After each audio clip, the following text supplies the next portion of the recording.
Welcome everyone, my name is Mr. McGregor, and in this video we're going to look at distance time graphs. By the end of this video, you'll be able to use a distance time graph to describe the motion of an object, and you can calculate the speed of an object using the gradient of a distance time graph.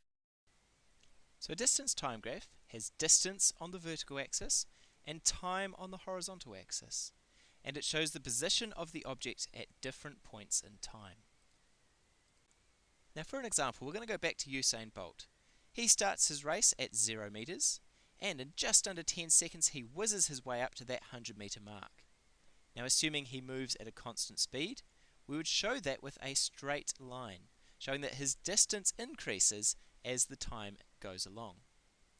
Let's say he then waits at the 100-meter mark for a while, so his distance is not changing, he's not going further away or coming closer back to the start.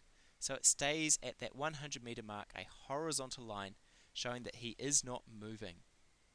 Then he decides to walk back towards the start, so in a slower motion, moves back towards the start, and again we show that with a straight line, heading now in the opposite direction, so coming back towards the start line, and moving a little bit slower, so taking a bit longer, showing that it is a flatter line.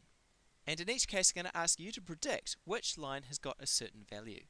In this case, which coloured line shows 0 speed?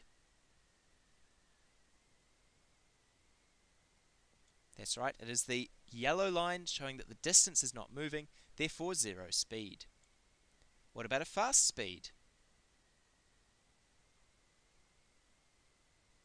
The red line shows fast speed because the distance is changing rapidly. A slow speed? The blue line shows slow speed because distance is changing slowly. What about acceleration? A bit of a trick question, actually. Acceleration starts off at a slow speed, then gets faster and faster again.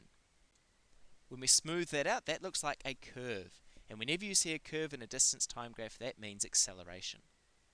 So here is a distance time graph, and we're going to use this to calculate the speed. We know from previous videos that the steeper the line, the faster it's moving. And here section A is quite steep, showing that it's moving quite quickly. Section B is horizontal, which means it's stationary, while section C is not as steep, therefore it's not moving as quickly, but it is moving back towards the starting point, so it would be a negative speed value. Also from previous videos, we know that speed is equal to distance over time.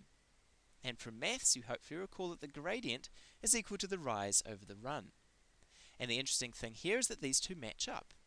Our rise is equal to our change in distance, and our run is equal to the change in time. So by calculating the gradient, that gives us the speed from our distance time graph. So let's look at section A. Here our rise, or change in distance, was 12 meters, and our run, or change in time, was 20 seconds. 12 divided by 20 gives us a speed of 0.6 meters per second. But does this work for part B as well? Well, it's had no rise, no change in distance, so it's simply 0 divided by the change in time. And we've gone from 20 seconds to 40 seconds, which is a change in time of 20 seconds, but that still works out to give us 0 speed. And for part C, we haven't risen, we've actually fallen. So I'm going to give that a negative value, negative 12 divided by the change in time, 40 seconds, giving us negative 0.3.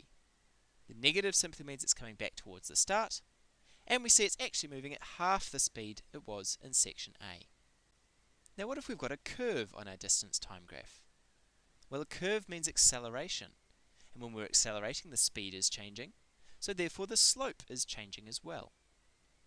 For this first graph, it starts off with quite a flat slope, therefore it's starting off slowly. But as it goes along, it gets steeper and steeper, therefore is getting faster and faster, and this shows an increasing speed, which we call acceleration. Graph B, on the other hand, starts off steep, therefore starts off fast, and is getting flatter and flatter, which means it is getting slower.